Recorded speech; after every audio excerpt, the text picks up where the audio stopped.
este tem a bênção imortal, o gozo eterno além. O céu tem galardão, quem flui a redenção, vem a serviço do meu rei. É a mensagem que me deu, provinda lá dos altos céus, que vos reconcilieis com o Senhor Rei meu, reconciliai-vos já com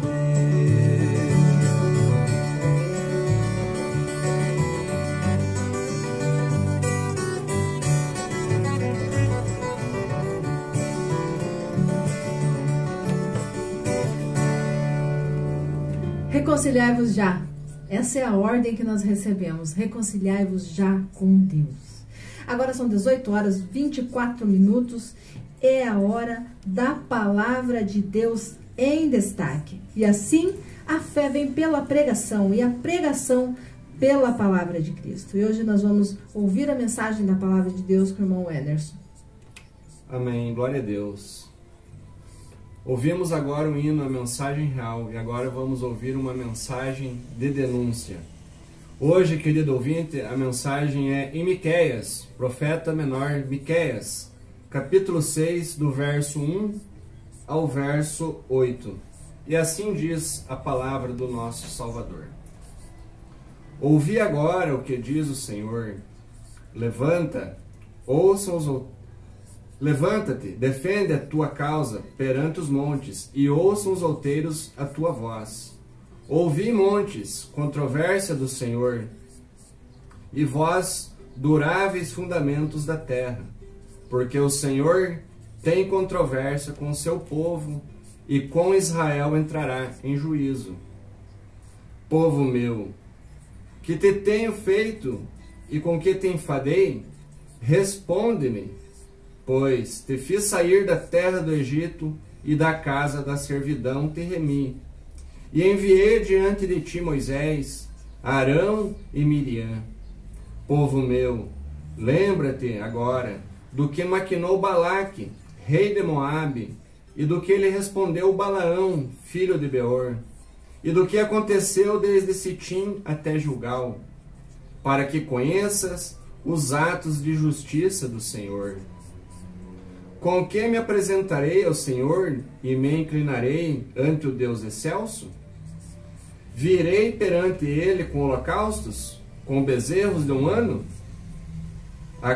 Agradar-se-á o Senhor de milhares de carneiros, de 10.000 ribeiros de azeite? Darei o meu primogênito pela minha transgressão? O fruto do meu corpo pelo pecado da minha alma? E ele te declarou: ó homem, o que é bom? E o que é que o Senhor pede de ti? Que pratiques a justiça e ames a misericórdia e andes humildemente com teu Deus. Amém? Amém. Amém. Querido ouvinte, esta tarde e esta noite, estamos aqui para falar um pouco sobre uma mensagem de denúncia, uma mensagem que o profeta está trazendo. Mas o título que coloquei aqui é: obedeça à vontade de Deus e experimente a sua bondade. Querido ouvinte, agora tivemos a virada do ano, foi a passagem do ano velho e iniciou-se um ano novo. E isto é sempre uma boa ocasião para renovarmos os nossos votos, planos e desejos. Estamos deixando para trás um ano que teve bons e maus momentos. Para os incrédulos, há muitas superstições. Veja bem, estou me referindo aos incrédulos, aqueles que não creem na palavra de Deus. Para esses, a virada do ano foi carregada de superstições, fogos, vestimentas, algos, apetrechos para trazer sorte, para trazer dinheiro, Então isso é para o povo incrédulo, o povo que não crê em Deus. Falam que crê num Deus, mas só sabem da existência de Deus, mas não se relaciona com o Deus verdadeiro. Então, para esses, é algo cheio de superstições, ritos que levaram esta passagem de ano. Agora, porém, meus queridos ouvintes, e aqui eu sei que a nossa audiência, há muitos cristãos que nos acompanham. Para os cristãos, estas superstições não devem fazer parte dos seus pensamentos, nem dos seus propósitos. Nem do meu propósito, nem dos meus pensamentos. Agora, o cristão, o verdadeiro cristão, ele deve o quê? Estabelecer propósitos de fé. Ele deve colocar em seu coração um propósito de fé. E quais são esses propósitos? É o oposto dos incrédulos. Quando eles buscam dinheiro, buscam palavras de motivação, nós devemos o quê? Orar mais, ler mais a Bíblia, socorrer os pobres, ajudar a igreja e a sua obra. Agora quero trazer para a nossa audiência que também não é apenas os cristãos, os incrédulos, mas algumas pessoas que se dizem cristãos, o começo do ano é carregado do quê? De campanha. Campanha para Deus abençoar, campanha para Deus prover, campanha para exaltar o homem, para o sucesso. Mas não é isso. Faça uma campanha de oração para orar pelos seus irmãos. Faça uma campanha de oração para que as pessoas se convertam. Esse é o verdadeiro sentido de uma campanha. Então, cuidado, meus queridos ouvintes, com aquilo que vocês têm escutado e falsas promessas colocadas aí. Então, o cristão deve orar mais, ler mais a palavra, socorrer os necessitados, a sua igreja, a sua obra. Esses são votos válidos para o povo cristão. Agora, ao invés de indagarem o que podem esperar de Deus no ano novo, neste ano que se inicia, nós, como cristãos verdadeiros, devemos o quê? Indagar o que Deus espera de mim. Veja como muda todo o sentido. O que Deus espera de mim. Não o que eu espero de Deus esse ano, mas o que Deus espera que eu faça. Essa é a realidade para você que nos acompanha, tanto para o cristão como para o incrédulo. Não é o cargo que você vai melhorar, não é o dinheiro que você vai ganhar, não, mas é o que Deus espera que você faça para atrair outras pessoas ao conhecimento da verdade, para levar outras pessoas à salvação, ao arrependimento. Isso que deve ter em mente o cristão, o que Deus pode esperar de mim. E eu estou incluído nisso. Estou incluído nesta expectativa. Agora, o que o Senhor exige aplica-se a todos os homens em todos os tempos, perpétua e imutavelmente. Nós lemos 8 versículos, mas o texto-chave para nós é o versículo 8 do capítulo 6 de Miqueias. E agora eu quero destacar aqui 3 pontos.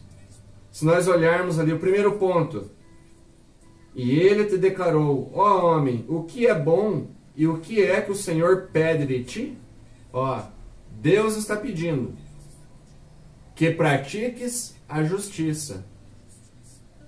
Em primeiro lugar, isto é, que vivas corretamente em relação ao seu próximo na sociedade. Mateus, capítulo 22, versículo 36 e 37, quando o Senhor fala para que pratiques a justiça, ali em Mateus, um senhor da lei, um doutor da lei, um advogado, um escriba, estava interrogando o nosso Senhor e disse assim o intérprete da lei para experimentar o nosso Salvador: Mestre, qual é o grande mandamento da lei? Respondeu-lhes Jesus: Amarás o Senhor teu Deus de todo o teu coração, de toda a tua alma e de todo o teu entendimento. Versículo 38.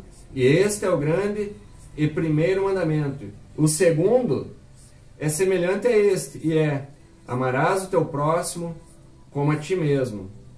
E destes dois mandamentos dependem toda a lei e os profetas. Então é isso que é praticar a justiça. Amar o próximo, amar o Senhor teu Deus, o único Deus verdadeiro. Também praticarmos a justiça nos traz que tenhamos ações corretas, ações justas. Não porque somos justos por nós mesmos, mas temos um senso de justiça, tanto politicamente como em todas as áreas de nossas vidas. E que sejamos honestos em nossos negócios, em nosso trabalho, sendo justo e procurando praticar a justiça, porque o Senhor está falando que pratiques a justiça, como diz no versículo 8 do capítulo 6 de Miqueias. Agora, em segundo lugar, que ames a misericórdia. Primeiro, o Senhor pede para ti, pratique a justiça. E ames a misericórdia. Não que somente tenha misericórdia, mas que ames a misericórdia. É assim que diz o texto. Isto é, que exiba aquela misericórdia, aquela qualidade de quê? De benevolência. Benevolência incessante, que se observa em Deus e que vem de Deus. Então devemos ser benevolentes, porque Deus é assim conosco. Assim como Esther, no capítulo 2, versículo 17, o rei amou a Esther mais do que todas aquelas mulheres, e ela alcançou perante o rei favor e benevolência, mais do que todas as virgens, porque Esther praticava justiça. Esther procurava a cuidar do seu povo. Ela foi colocada ali numa situação, mas ela foi um canal de bênção. Deus estava providenciando e agindo com benevolência para com Esther. E assim Ele age para mim e para você que nos acompanha. É assim que Deus age. Provérbios 18, 22 diz assim: o que acha uma esposa, acha o bem, e alcançou a benevolência do Senhor.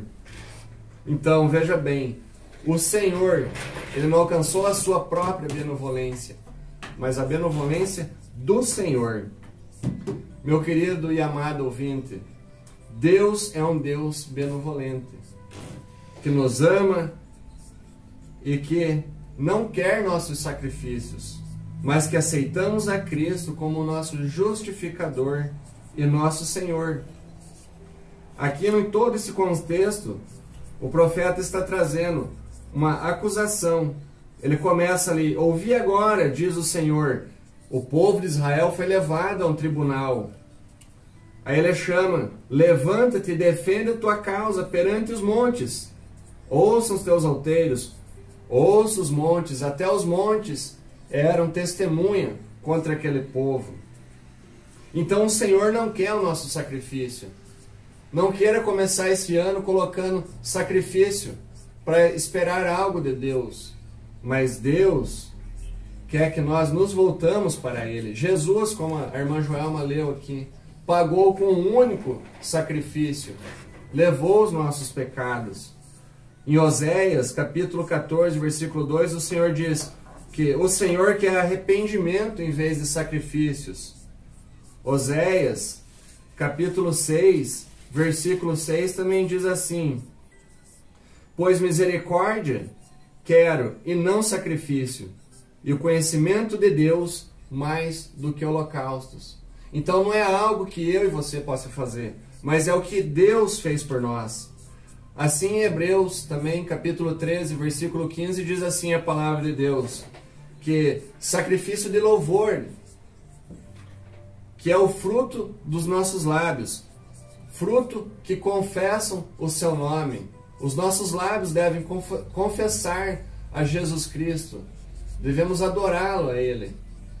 Então Ele não quer sacrifício, algo que nós possamos fazer. Isaías diz que toda a nossa justiça é como trapo de imundícia. Está lá em Isaías, capítulo 64. Então, meus irmãos, se a salvação pudesse ser assim, comparada por meio de oferecimento de bens materiais em propiciação de pecado, toda a humanidade, veja bem, toda a humanidade estaria lutando pela própria salvação. E assim hoje nós vemos pessoas tentando alcançar a salvação por seu próprio mérito. Mas não é. Os méritos é de Cristo, é o sacrifício de Cristo.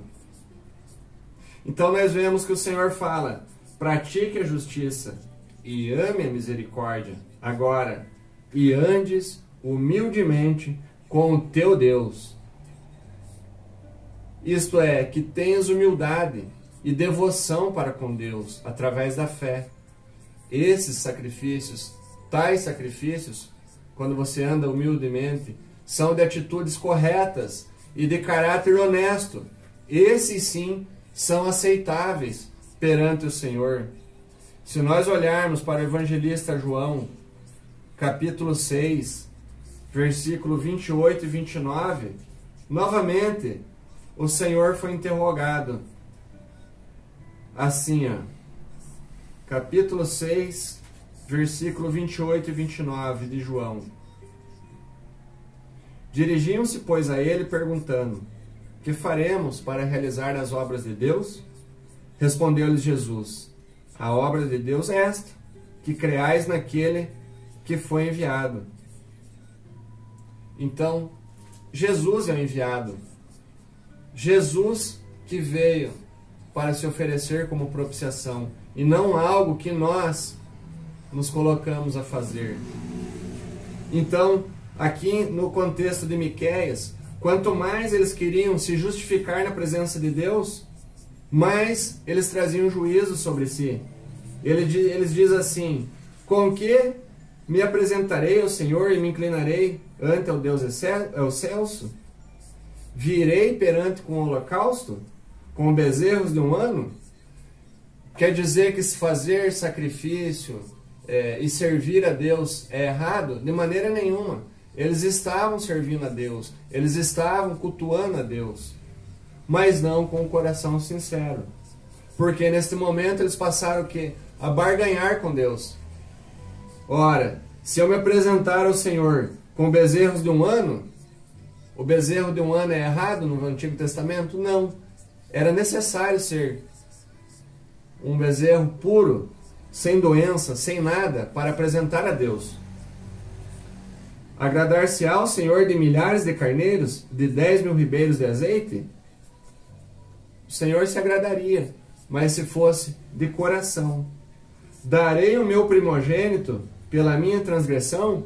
Veja bem, eles começam apelando, primeiro com bezerro de um ano, com 10 carneiros, com 10.000 ribeiros, e agora eles apelam para a cultura pagã. Ora, se nós oferecermos os nossos filhos primogênitos, será que o Senhor irá aceitar? Pela minha transgressão, o fruto do meu corpo, pelo pecado da minha alma?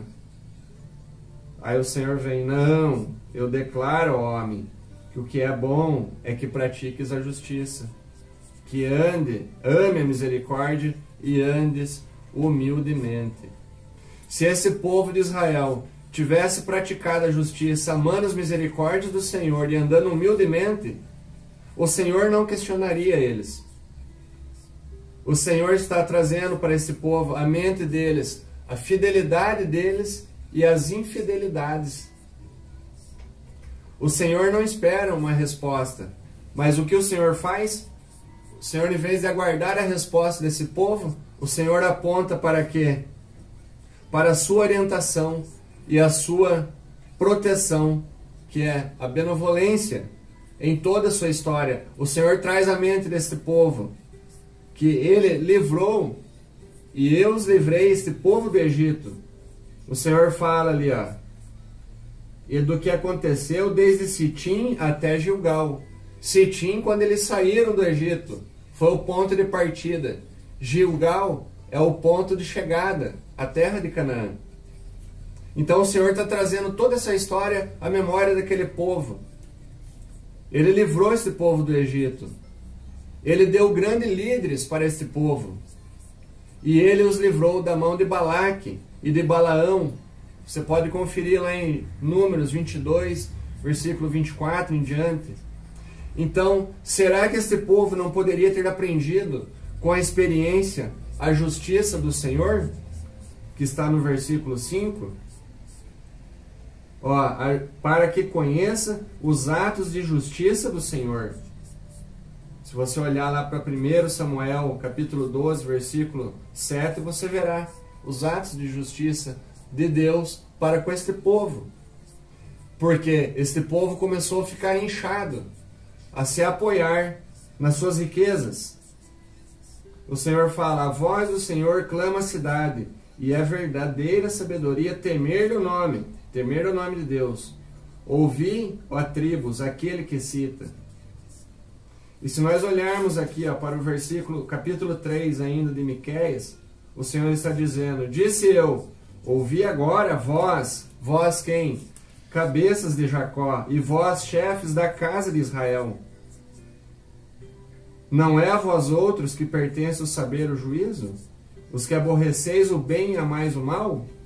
E deles arrancais a pele, a carne, de cima dos seus ossos? Que comeis a carne do meu povo, e lhe arrancais a pele, e lhe esmiuçais os ossos, e os reparti, como panela, como carne no meio de um caldeirão?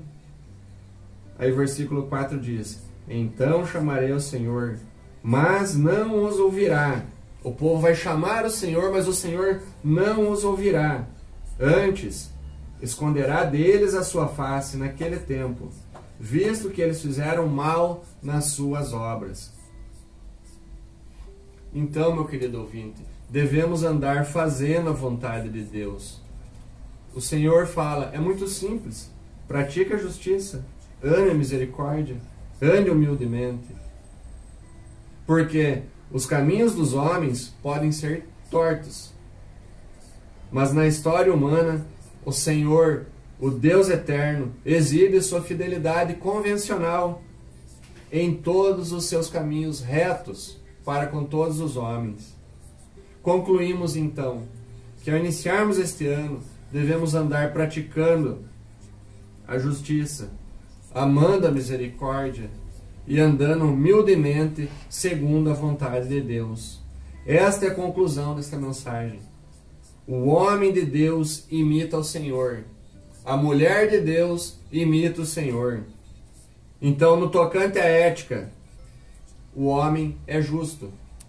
No que tange a vida social, a sua vida aí, o seu meio, a sua comunidade, a sua igreja, a sua família, no que tange a sua vida social, você deve demonstrar a misericórdia que perdoa e que exalta o nosso Deus. E agora, no campo espiritual, o homem deve submeter-se alegre e humildemente à vontade divina.